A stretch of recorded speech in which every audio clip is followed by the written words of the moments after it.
इनका भी इत्तेहाद की एक बात सुन लें आप। ये चुनांचे मौलाना तारिक जमील साहब है, ये भी हमें इत्तेहाद की दावत दे रहे, बड़े रो रो के, और जब ये रोते हैं तो बैकग्राउंड में म्यूजिक भी चलता है। इनकी एक्टिंग को देख के तो आमिर खान भी शर्मिंदा है। जब से आमिर खान इनसे सऊदी अरब में मिला है हज के मौके पे, अब तक शर्मिंदा है कि ताहिर साहब मैंने तो आपको गुरु मान लिया, आप कहां तबलीग में लगे हुए, फिल्मों में आइए, यहां पे ज्यादा आपका ब्राइट फ्यूचर होगा। लेकिन वो बहरहाल देखें, उनकी एक्टिंग देखें, बैकग्राउंड देखें, कैसे इमोशनल किया जाए लोगों को, कैसे इमोशनल करके बेवकूफ बनाया जाए। अगर ये हुनर किसी को सीखना है तो तारिक जमील, ताहिर बोल रहा हूं मैं बार बार, तारिक जमील साहब से सुन लीजिए, देखिए कैसे बताते हो। एक काफिर है उतबा बिन अबी वक्कास, उसने एक तरफ से होकर पत्थर उठाया और आपको मारा जोर से।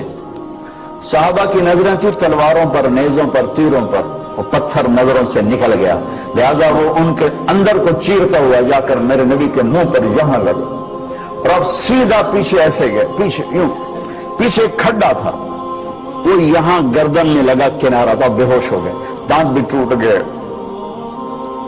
चेहरा भी खून हो गया, अब बेहोश होकर यूं गिर गए। साहबा ने समझा आप शहीद हो गए, तो सबने ज़ारो कतार रोना शुरू कर दिया। थोड़ी देर के बाद आपको होश आया तो सहाबा ने अर्ज की, या रसूल अल्लाह, अब तो इनके लिए बद्दुआ फरमा दें, वो नबियों में रहमत लक़ब पाने वाला, मुरादें गरीबों की बरलाने वाला, गरीबों का वाली, यतीमों का मौला। तो अब तो हक था कि आप बद्दुआ करते। ये सामने उम्मत नहीं है, कातिल खड़े हैं, काफिर। आपने हाथ उठाए, साहबा समझे कि हूं इनांदे बेड़े बुड़ गए।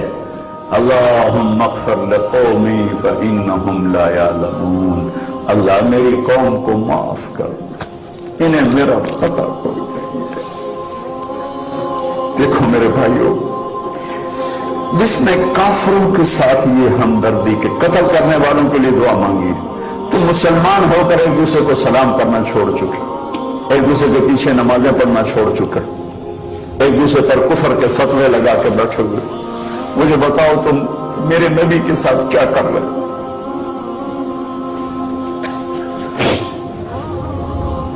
वो तुम्हें फिरकों में बांट कर गए थे या उम्मत बना कर गए थे?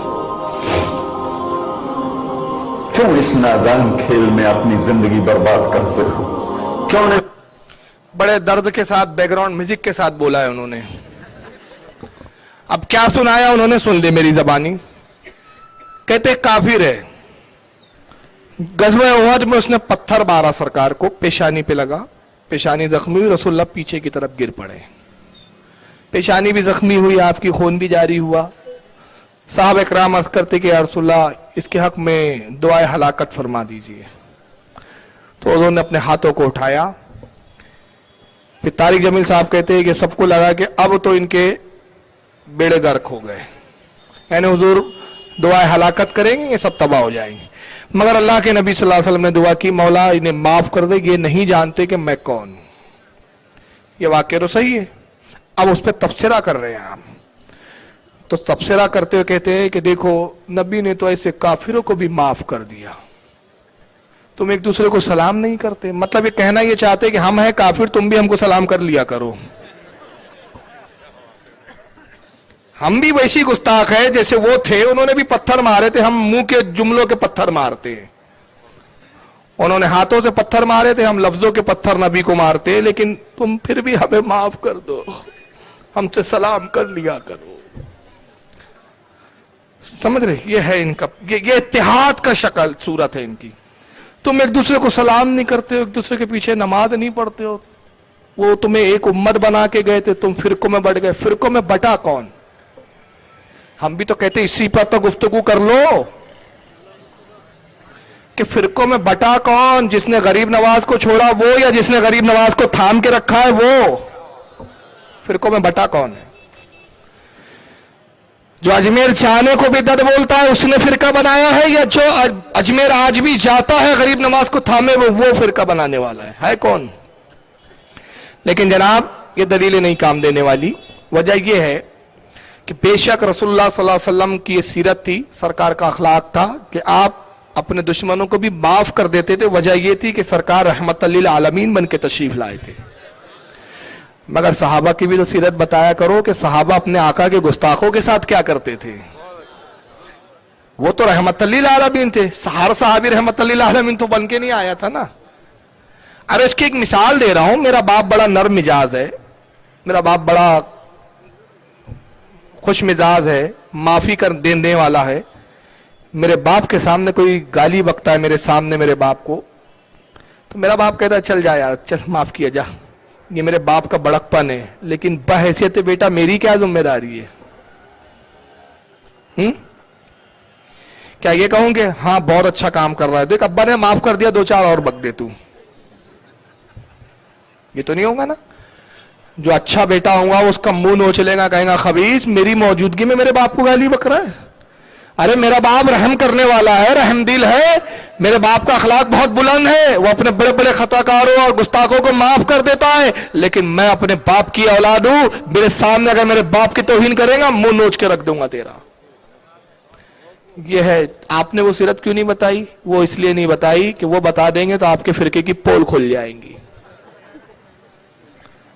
رسول نے, اچھا رسول تو علم غیب جانتے تھے, انہوں نے, سرکار نے یہ بھی کہا نا اسی واقعے میں تو موجود ہے کہ اللہ یہ نہیں جانتے کہ میں کون ہوں, مگر انہی کی نسلوں میں لوگ مجھ پر ایمان لائیں گے. اور وہ ہوا. انہی کی اولاد. طائف کے بازار میں سرکار گئے, کہ حدیثوں میں نہیں آیا رسول اللہ طائف میں گئے, پتھر مارے گئے, جوتوں میں خون آ گیا, جوتے خون سے سرخ ہو گئے, بھر گئے. فرشتے آئے, کہا یا رسول اللہ دعا آپ حکم دیجئے, میں پہاڑوں کا محافظ ہوں, پہاڑوں کا فرشتہ ہوں, یہ جو 2 پہاڑوں کے درمیان طائف کی بستی ہے, پہاڑوں کو ملاؤں گا, ان کو پیس کے رکھ دوں گا. سرکار نے کہا ہے فرشتے اس کی کوئی ضرورت نہیں, اس لیے کہ یہ مجھ پر ایمان نہیں لاتے, یہ نہیں جانتے میں کیا ہوں, لیکن انہی کی اولادیں مجھ پر ایمان لانے والی ہے. اگر وہ ہلاک ہو جاتے تو وہ ایمان والی اولادیں کہاں سے آتی؟ نبی تو جانتے تھے کہ ان کی پشتوں میں ایمان رکھا ہے, ان کے دلوں میں ایمان نہیں ہے, لیکن ان کی پشتوں میں, ان کی عورتوں کے بطنوں میں اہل ایمان موجود ہے. تو نبی کا غیب تھا, تیرے پاس تھوڑی غیب ہے. تو گستاخی کر اور ہم سے کہے ہاتھ ملاؤ نماز پڑھ لو, ایسا نہیں ہوتا. صحابہ کا تو عمل یہ تھا. حضرت عمر رضی اللہ تعالیٰ عنہ کا واقعہ قرآن کے اندر موجود ہے, جس کا شان نزول یہ ہے جو آیتیں آئی تھی کہ محبوب وہ ہرگز اس وقت تک مومن نہ ہوں گے کہ جب تک اپنے اختلاف کو آپ کے سامنے نہ لائے, آپ کے سامنے پیش نہ کر دے, اور جب آپ فیصلہ کر دے تو آپ کے فیصلے کو تسلیم نہ کر لے. اس آیت کا شان نزول کیا ہے کہ ایک یہودی تھا اور ایک مسلمان تھا, دونوں میں اختلاف ہو گیا. اختلاف اس بات پر ہو گیا کہ یہودی کا کھیت نیچے تھا, اوپر مسلمان کا کھیت اونچان پہ تھا, وہاں سے پانی آتا تھا, مسلمان کے کھیت سے ہوتے ہوئے یہودی کے کھیت میں آتا. مسلمان نے اپنے کھیت میں پانی کو روک لیا. جب پانی کو روک لیا تو یہودی نے شکایت کی, غرض کے اس نے رسول اللہ کے پاس مقدمہ دائر کیا. دونوں کو بلایا گیا, انہوں نے دونوں کی بات سنی. سرکار نے مسلمان کے حق میں فیصلہ کر دیا, کہا مسلمان کی زیادتی ہے, جب تیرے کھیت سیراب ہو جائے تو اس کے لیے پانی چھوڑ دیا کر. وہ کہتا ہے یا رسول اللہ وہ کھیتوں سے, میرے کھیتوں سے پانی آتا ہے, میری مرضی, میں چاہوں تو پانی آگے چھوڑوں, چاہے تو میں پانی روک دوں. حضور نے سختی کی اور فرمایا کہ خبردار, میں جو تجھے کہتا ہوں اس پر عمل کر, اس کے لیے پانی چھوڑ دے. وہاں سے خاموش ہو نکلتا ہے اور یہودی سے کہتا ہے کہ مجھے رسول اللہ کا فیصلہ پسند نہیں آیا, چل عمر ابن خطاب سے فیصلہ کرواتے ہیں. یہودی نے کہا چلو کوئی پرابلم نہیں ہے. پہنچے, کہا کہ عمر ابن خطاب ہمارا فیصلہ کر دیجئے. تو یہودی کہتا ہے کہ حضور جو بھی فیصلہ کرنا ہے بالکل کیجئے, مگر پہلے ایک بات سن لیجئے, اور بات یہ ہے کہ ہم اس سے پہلے آپ کے نبی محمد صلی اللہ علیہ وسلم کی بارگاہ میں حاضر ہو چکے ہیں. کہا حضور نے کیا فیصلہ کیا؟ کہا حضور نے میرے حق میں فیصلہ کر دیا ہے, لیکن یہ ماننے کے لیے تیار نہیں. حضرت عمر نے کہا ٹھہرو, ابھی میں فیصلہ کرتا ہوں. اندر گئے, تلوار لے کر باہر آتے ہیں اور اس بددین کا, اس منافق کا سر کاٹ دیا. کہا جو رسول کا فیصلہ نہ مانے, عمر کا فیصلہ اس کے بارے میں یہ ہے. یہاں تو فیصلہ نہ ماننے پر صحابہ کا یہ جلال تھا.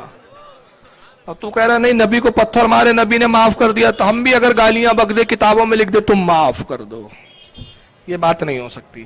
اسی تقریر کا اب دوسرا حصہ سنیں, اس میں کہ منسوخ آیت سے وہ استدلال کر رہا ہے. اب آئیے ذرا سنیے منسوخ آیت کون سی ہے. وہ منسوخ حکم ہے, وہ آیت نہیں ہے. نبی تو غیروں کو اپنا بنانے آئے تھے, ہم نے اپنا کو غیر بنا دیا.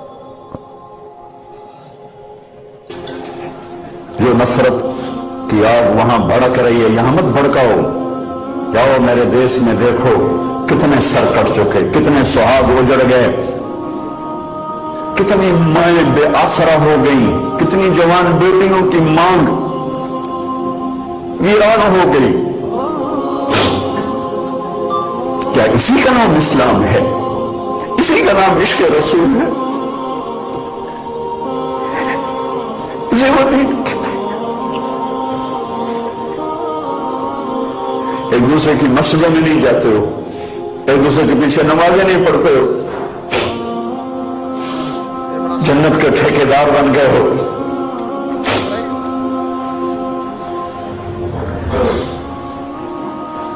मेरे नबी तो अब्दुल्ला बिन उबई का जनाजा पढ़ाने खड़े हो गए थे, जिसका कुफर अबू जहल से भी बड़ा है। अबू जहल ऊपर की दोज़ख में, अब्दुल्ला बिन उबई सबसे नीचे की दोज़ख में है। उनके बेटे आए, या रसूलल्लाह मेरा बाप मर गया है, अपना कुर्ता दे देंगे, मैं उसको कफन दे दूं। आपने कहा ले लो। कुर्ता उतार के दे दिया। अब कहते बदबख्त मुनाफिक तो हो जा दे दी। क्या या रसूलल्लाह आप जनाजा पढ़ाएंगे? कहा पढ़ाऊंगा। बाकी मुनाफिकों का तो किसी को पता नहीं था सिवाय अल्लाह के नबी के, लेकिन अब्दुल्ला बिन उबई का मुनाफिक होना तो सबको मालूम था। आप जनाजे के लिए उमर सामने आ गए, या रसूलल्लाह ये कौन है? तो मुझे पता है कौन है। तो आप इसका जनाजा क्यों पढ़ा? तो शायद अल्लाह माफ कर दे। उमर पीछे हट जा, मुझे पता है को। मेरे अल्लाह ने कहा है तू इनके लिए दुआ कर या ना कर, मैं माफ नहीं करूंगा। मैं करता हूं, शायद अल्लाह माफ कर दे। फिर फरमाया कि मेरे अल्लाह ने कहा अगर तू 70 दफा भी इनके लिए दुआ कर तो मैं माफ नहीं करूंगा। अगर मेरा अल्लाह कहता ऐ मेरे महबूब अगर आप 70 दफा इसके लिए दुआ करेंगे तो मैं माफ कर दूंगा, तो मैं इसका वक्त का 70 दफा जनाजा पढ़ा देता। मुझे बताओ तुम कहां से ये दीन लेकर आए हो जिसमें तुम फिरकों में बट गए हो, नफरतों की आग तुम्हें लगा दी है। ये कहां से इस्लाम आया है? तुम्हें अल्लाह उसके रसूल का वास्ता देता, उम्मत बन के रहो, मुस्लिम बन के रहो, कोई गुंजाइश नहीं। अपने अपने अकीदे पर पक्के रहो, दूसरे के लिए गुंजाइश रखो। आखिरी नतीजा जो था उनका ये कि अपने अपने अकीदे पे पक्के रहो मगर दूसरे के लिए गुंजाइश रखो। तो कौन से कुफरी अकीदे पर? यानी तुम नबी को इल्म गैब का इनकार करो, उस अकीदे पे पक्के रहो। नबी को मुर्दा समझो, उस अकीदे पे पक्के रहो, मगर दूसरों के लिए गुंजाइश रखो। एक मनसूख वाक़े से इन्होंने दलील पकड़ी है और यही ऑडियो वीडियो इतना चल रहा है कि अच्छे अच्छे नौजवान हमारे इस वीडियो को सुनकर कंफ्यूज हो गए हैं। एक किस्सा सुनाया तारिक जमील साहब ने और वाकया ये सुनाया कि अब्दुल्ला इब्न उबई मर गया, मुनाफिक था, खुला हुआ मुनाफिक था।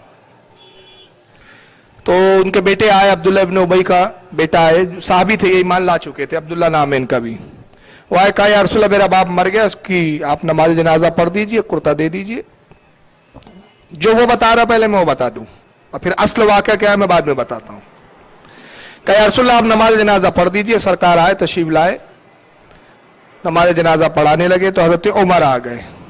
कहा या रसूलल्लाह आप इसका नमाज जनाजा पढ़ाएंगे इस मुनाफिक का? तो उन्होंने फरमाया कि शायद अल्लाह इसको माफ कर दे।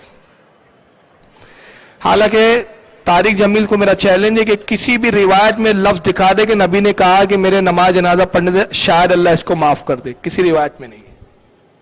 ये अपनी तरफ से उसने गढ़ा पहले। बहरहाल फिर हुजूर ने कुर्ता दे दिया, नमाज भी पढ़ाई। आगे नहीं बता रहा आगे क्या हुआ, वाकया वहां एंड। अब उससे नतीजा जो बता रहा है, नतीजा ये बता रहा है कि मेरे नबी ने तो मुनाफिक की भी नमाज जनाजा पढ़ाई, तुम एक दूसरे के पीछे नमाज नहीं पढ़ते हो, एक दूसरे की मस्जिदों में नहीं जाते हो, नफरत फैलाते हो, तुम फिरकों में बढ़ गए हो, तुम सब एक क्यों नहीं हो जाते? अपने अपने अकीदे पे रहो, लोगों के लिए गुंजाइश रखो। यानी कोई नबी को गाली बक रहा, हाँ ठीक है तेरा अकीदा तू बक, लेकिन गुंजाइश है हमारे पास।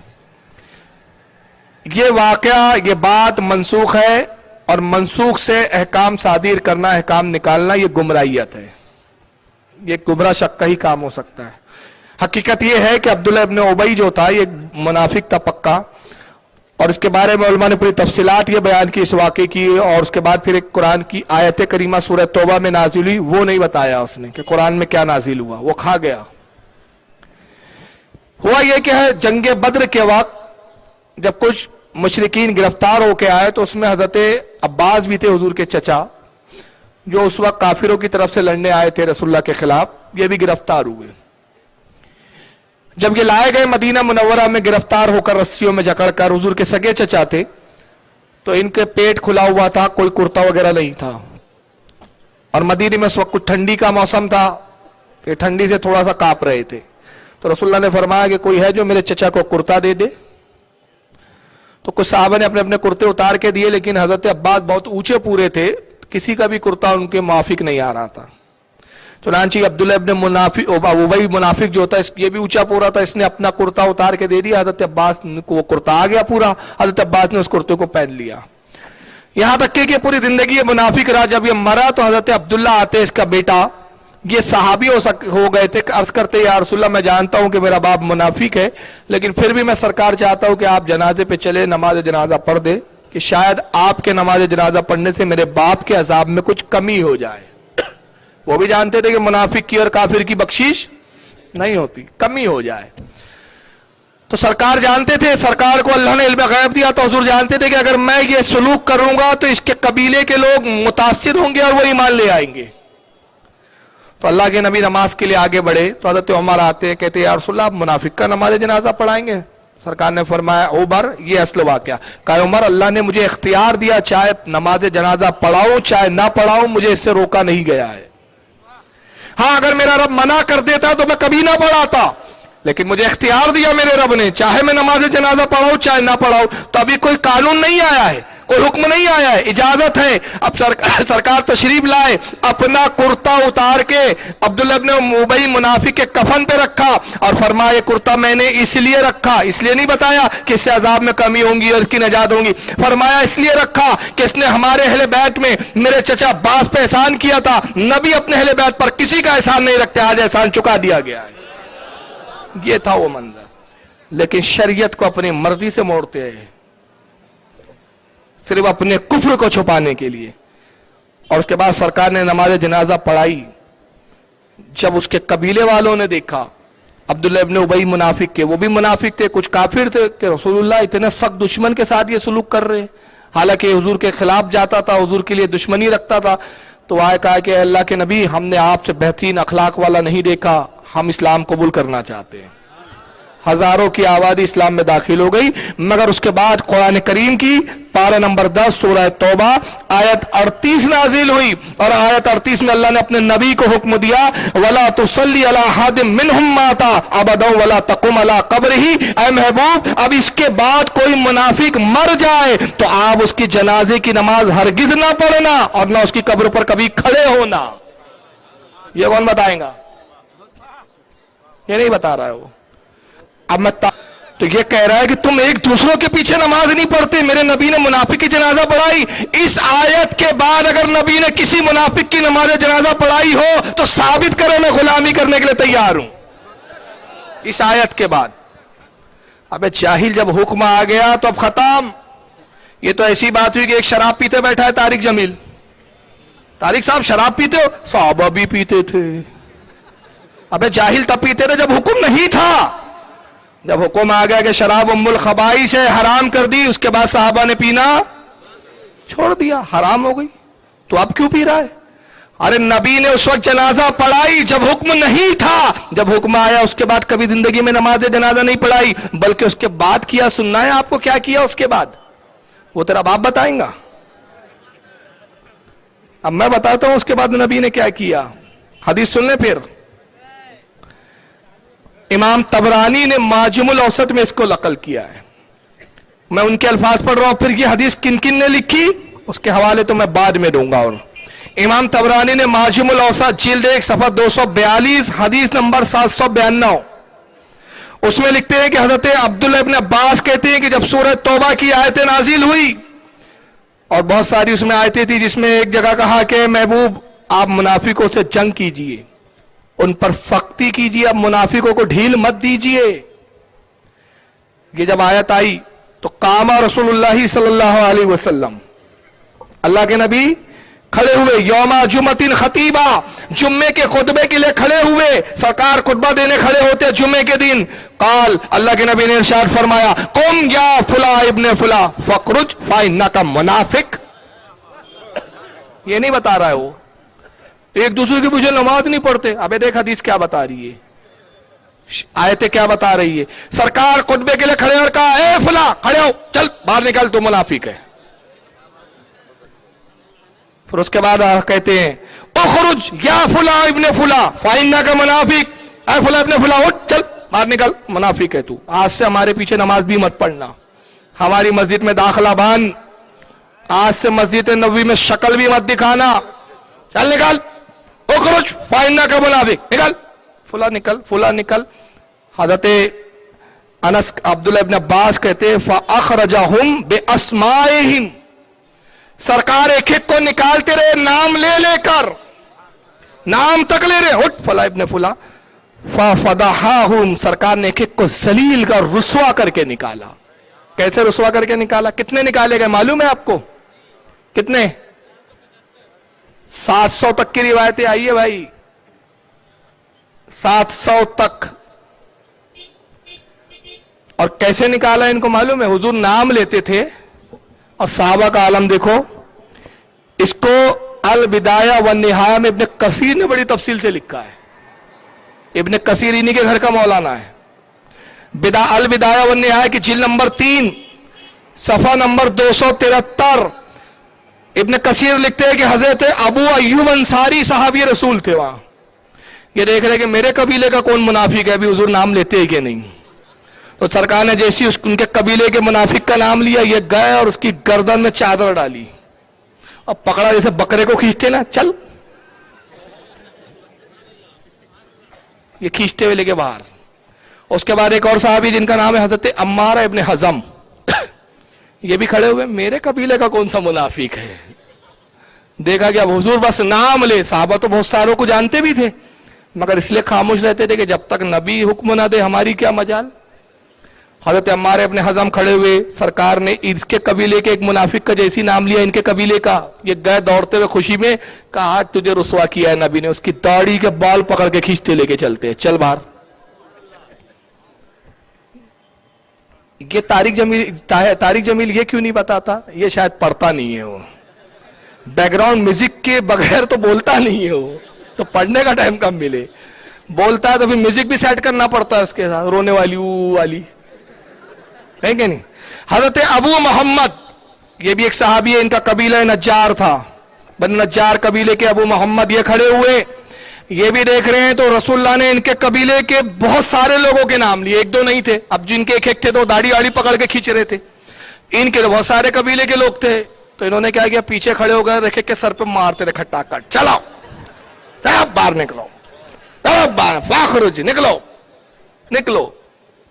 दड़ पड़ के निकल रही है। हजरत अबू सईद खुदरी एक साहबी है, इब्ने कसीर कहते हैं अबू सईद खुदरी भी इंतजार में, मेरे कबीले के किसी मुनाफिक का नाम आए।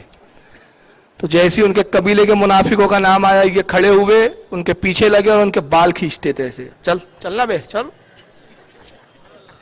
किसने लिखा? एक दो ने नहीं लिखा। इमाम फखरुद्दीन राजी ने तफसीर कबीर जुज नंबर 16 जिल्द नंबर 8 सफा 177 पर भी इस हदीस को लिखा। इमाम जलालुद्दीन सुयूती ने दुर्र मंसूर जिल्द 3 सफा 486 पे लिखा। हजरत इमाम इब्ने हिशाम ने सीरतुन नबुव्वत जिल्द नंबर 2 सफा 199 पर इसको लिखा। इसको इमाम तबरानी ने भी लिखा, तफसीर साहिब खाजिन ने भी लिखा, मुतअद्दिद उलमा ने लिखा। तो नबी पाक सल्लल्लाहु अलैहि वसल्लम ने मुनाफिकों को नमाज पढ़ाना तो बहुत दूर की बात है, नमाज पढ़ना उनकी जनाजे की, अपनी मस्जिद में अपने पीछे नमाज पढ़ने देना गवारा नहीं किया।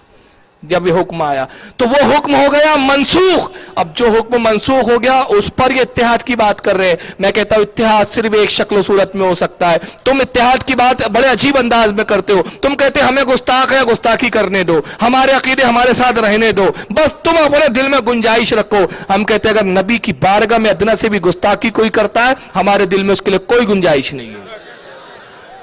हमारे दिल उसके लिए खुले हैं जो नबी की बारगाह में बादब है। अगर तुम बादब हो जाओ हमारे भाइयों, हम गले लगाने के लिए तैयार हैं।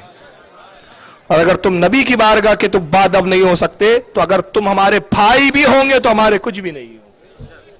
इत्यादि इसी शक्ल सूरत में हो सकता है। बहरहाल उसके बाद मुनाफिकों ने एक और काम किया, वो भी नहीं बताएंगा, वो ये थोड़ी बताएंगा। आधा दीन है इसलिए अधूरी बातें बताते हैं। अब जब रसूल ने इनको निकाला तो इत्तेफाक से हजरत उमर को हो गई उस दिन ताखीर। तो हजरत उमर आ रहे थे गुस्ल उस्ल करके जुम्मा पढ़ने के लिए, तो देखा कि ये 500-700 की टोली जा रही है। तो एक लम्हे के लिए घबरा गया था तो उमर कि क्या नमाज हो गई, आज तो जुम्मा छूट गया मेरा। तो आपके आंखों में गोया बस आंसू आ गए। करीब पहुंचे, एक से पूछा क्या बात है भाई, तुम नमाज हो गई? रसूल का नमाज तो नहीं हुई, लेकिन रसूलुल्लाह ने हमको निकाल दिया है। कहा तुम्हें निकाल दिया? हाँ तुम हमें निकाल दिया। समझ गए कुछ तो बात है। खुशी अंदर पहुंचे तो अल्लाह के नबी का खुतबा शुरू हो चुका था। सरकार खुतबा इरशाद फरमाते हज़रत उमर खामोश बैठ गए। जब सरकार का खुतबा खत्म हुआ तो अपने पास वाले साहबी से पूछते क्या बात है कि वो नमाज से पहले भगा दिए गए। कहा उमर खुशखबरी हो, जो तुम चाहते थे वो हो गया। हज़रत उमर की बड़ी ख्वाहिश होती थी, बार बार कहते रहे या रसूलल्लाह कब निकालोगे इनको। कहा उमर जो तुम चाहते थे वो हो गया। कहा क्या मतलब? कहा तुम कहते थे ना कि या रसूलल्लाह मुनाफिकों को कब निकालेंगे, आज अल्लाह ने अपने नबी को हुक्म दिया और कहा इन पर दोहरा अजाब होने वाला है। आज पहले अजाब की इब्तिदा हो गई। पहला अजाब ये कि नबी ने रुसवा करके निकाला, और दूसरा अजाब अनकरीब कब्र में देखने वाले हैं। ये नहीं बताएंगा। अब बहरहाल मुनाफिक तो बड़े पक्के नमाजी होते, मुनाफिक सुन्नियों से ज्यादा पक्के मन नमाजी तो यही होते हैं। तो इन्होंने क्या किया, मस्जिद ज़िरार बनाई। कहा चलो ठीक है, नबी ने हमको निकाल दिया तो क्या हुआ, हम अपनी एक अलग मस्जिद बना लेंगे, नमाज तो नहीं छोड़ेंगे हम। मस्जिद ज़िरार बनाई। मस्जिद नबी तो सीधी सादी थी, मिट्टी की दीवारें थी, मिट्टी की ईंटें थी, और उस पर खजूर की छालों की छत थी। इन्होंने जो मस्जिद बनाई बड़ी खूबसूरत बनाई, लकड़े की नक्काशी वाली। और जब मस्जिद तामीर कर चुके तो रसूलुल्लाह की खिदमत में आते, कहते या रसूलुल्लाह आप हमारी मस्जिद में नमाज पढ़ दीजिए ताकि आपकी नमाज पढ़ने से बरकत आ जाए। तो नबी पाक ने फरमाया कि मैं इस वक्त जिहाद के लिए जा रहा हूं, अल्लाह ने जिहाद का हुक्म दिया है, वापस आऊंगा फिर देखा जाएगा। तो हुजूर तो जिहाद के लिए चले गए और ये मस्जिद बनाने और मस्जिद की तामीर में लगे हुए हैं। अंदाजा लगाइए कितने पक्के नमाजी थे ये लोग। यानी हर दौर के मुनाफिक की ये निशानी रही है कि उसने नमाज लिया है, नबी को छोड़ा है। और हर जमाने में मोमिन की निशानी रही कि नबी के लिए नमाज छोड़ी है। क्या मौला कायनात को नहीं देखा कि नमाज छोड़ दी लेकिन नबी को नहीं छोड़ा? तो जब नबी को पकड़ा तो नबी ने नमाज भी लौटा कर दी है ना। मकाम साहिबा में सूरज पलटाया था, तो इन्होंने नमाज को नहीं छोड़ा, नबी को छोड़ दिया। नबी के साथ जिहाद करने नहीं जा रहे, मस्जिद तामीर कर रहे हैं। अब मस्जिद तामीर हो गई, बहरहाल सरकार जिहाद से वापस भी आ गए। फिर आए कहा या रसूलल्लाह चलिए नमाज पढ़ दीजिए। तो कुरान करीब की आयत करीबा नाज़िल हुई, सूरह तौबा की मफ़हूम आयत ये था, अल्लाह फरमाते महबूब अब उस मस्जिद में आप हरगिज खड़े ना होना जिसकी बुनियाद पहले ही दिन से फितने पर रखी गई है। यानी नबी अल्लाह ने यहां बताया कि हर मस्जिद मस्जिद नहीं होती, बाज मसाजिदें वो होती है जो फितना होती है, फितनों के अड्डे भी होती है मस्जिद। कहा आप उस मस्जिद में ना खड़े हो जो इसकी बुनियाद फितने पर है, आपके लिए वही मस्जिद बेहतर है जिसकी बुनियाद तकवा और परहेजगारी पे रखी गई, यानी मस्जिद नबी शरीफ और मस्जिद कुबा। कहा आप उसी में ठहरे रहें। अल्लाह के नबी पर जब ये आयतें नाजिल हुई, सरकार ने जलाल में फरमाया कौन है जो उस मस्जिद से ज़िरार को ढा दिया, तबाह कर दिया। साहबा कराम खड़े हुए, या रसूलल्लाह हम हाजिर है, जाओ मस्जिद को तोड़ दो। कुरान ने भी उसको मस्जिद का मस्जिद से ज़िरार नाम दिया। तो किसी का नाम मस्जिद रखने से मस्जिद नहीं हो जाता। बहुत सी नाम की तो मस्जिद होता है लेकिन हुक्म में ज़िरार की होती है। वो साहबा गए, तोड़ दिया, ढा दिया। अल्लाह के नबी को खबर दी गई सरकार हमने मस्जिद को तोड़ दिया है। सरकार तशरीफ लाए, फरमाया इसके खंडरात को भी बाकी ना रखा जाए, आग लगा दो। आग लगा दी गई, नामो निशान भी नहीं होना इसका। और उस जगह पे कोई चीज तामीर नहीं की गई, कभी घेर दिया गया था उस जगह को। रसूलुल्लाह से लेकर यहां तक कि आज से चंद सालों पहले तक तुर्की हुकूमत तक वो जगह वैसी रही। एक बोर्ड लगा रहा कि ये वो जगह है जहां मुनाफिकीन की मस्जिद ज़िरार थी, जिसको कुरान ने फितने की जगह कहा। ताज्जुब है, देखें जब सऊदिया में 1924 में इन्होंने कब्जा किया आले सऊद ने, तो 1924 में 700 मस्जिदों को शहीद किया इन्होंने। 700 मस्जिदों को क्यों शहीद किया? कहा इसलिए शहीद किया गया कि मस्जिदें इस बुनियादों पे बनी थी कि रसूलुल्लाह कहीं तशरीफ फरमा हो गए, अकीदतमंदों ने वहां एक मस्जिद बना दी।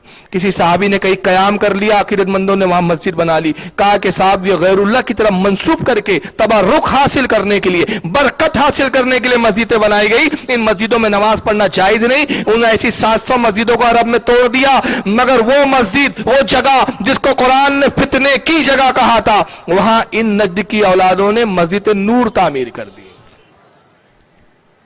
आज वो मस्जिद नूर के नाम से मौजूद है वही जगह पे। आप अंदाजा लगाइए कि किस सूरत में, क्या ऐसी सूरत में इनके साथ इत्तेहाद की कोई सूरत बन सकती है?